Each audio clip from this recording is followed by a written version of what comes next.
Halo adik-adik, berjumpa kembali bersama kakak dalam pelajaran fisika. Kali ini kita akan belajar tentang metode analisis vektor. Metode analisis vektor.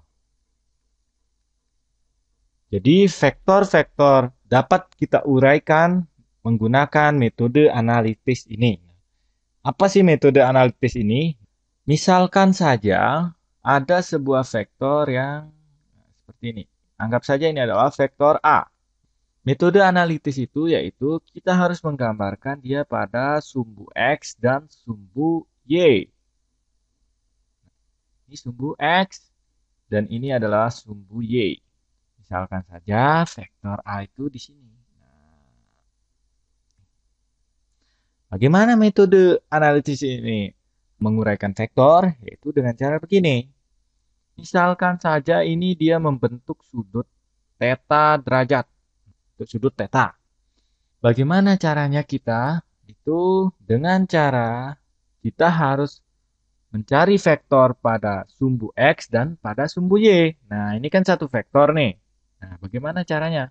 Itu kita harus mencari vektor pada sumbu X dan vektor sumbu Y. Sumbu Y. Sumbu Y. Gimana caranya?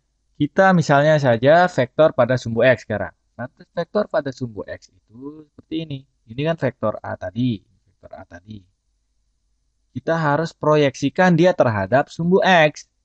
Kita kita tarik dari ujung pangkal vektor ini, dari titik panah ini, dari ujung panah ke sumbu X. Nah, inilah dia vektor pada sumbu X. Ini kita anggap saja ini adalah AX. Nah, vektor pada sumbu X kita anggap AX. Kemudian berapa besarnya? Ingat pelajaran tentang trigonometri bahwa depan per miring sama dengan demi depan per miring, depan sudut per miringnya adalah sinus theta. Dan samping per miring samping per miring sama dengan cos theta. Sekarang berapa besarnya AX? Ini kan kita anggap AX ya. AX ini berapa sih? Jadi kita menggunakan cosinus sekarang. Cosinus theta itu apa? Cosinus theta sama dengan samping per miring. Samping itu adalah AX dan miring itu adalah A. Maka besar AX sama dengan ini akan ekuivalen dengan AX itu sama dengan A cos theta. Inilah besar pada sumbu X. Kemudian pada sumbu Y, bagaimana cara menggambarkannya? Nah, pada sumbu Y itu kita tarik garis dari ujung vektor A ini ke sini, ke arah sumbu Y. Maka sumbu Y yang mana? Inilah sumbu Y. Vektor pada sumbu Y. Kita anggap saja ini adalah AY. Berapa besar AY? Maka kita ingat sinus. Sinus adalah depan per miring. Ini kalau kita proyeksikan ke sini, ini kita pindah ke depan, ini sama juga artinya ini. Nah, ini sama. Ini. Jadi, ini AY juga. Hanya kita rubah posisinya saja. Ini kita pindahkan ke sini.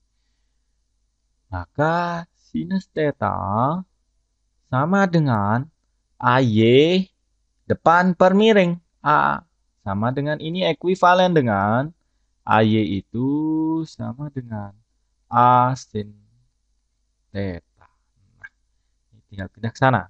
Beginilah cara menguraikan vektor menggunakan metode analitis, yaitu kita menguraikan vektor itu menjadi komponen-komponen vektornya, yaitu komponen pada arah sumbu X dan pada arah sumbu Y. Inilah contoh dari penguraian vektor. Kemudian ini hanya satu vektor. Bagaimana jika banyak vektor? Untuk kasus vektor yang banyak atau lebih dari satu, Setelah kita uraikan pada arah sumbu Y dan sumbu X, maka kita nanti akan menjumlahkannya. Nah, ini khusus untuk satu vektor ini, kita hanya akan menguraikan vektor itu pada arah sumbu X dan pada arah sumbu Y. Jadi, vektor yang A ini kita uraikan dia menjadi komponen-komponen vektornya, yaitu AX dan AY. Di mana AX itu besarnya A cos theta dan AY itu besarnya A sin theta. Untuk pertemuan kali ini, metode analisis vektor, kakak cukupkan sampai sekian. Terima kasih atas perhatian adik-adik. Sampai jumpa pada pertemuan berikutnya.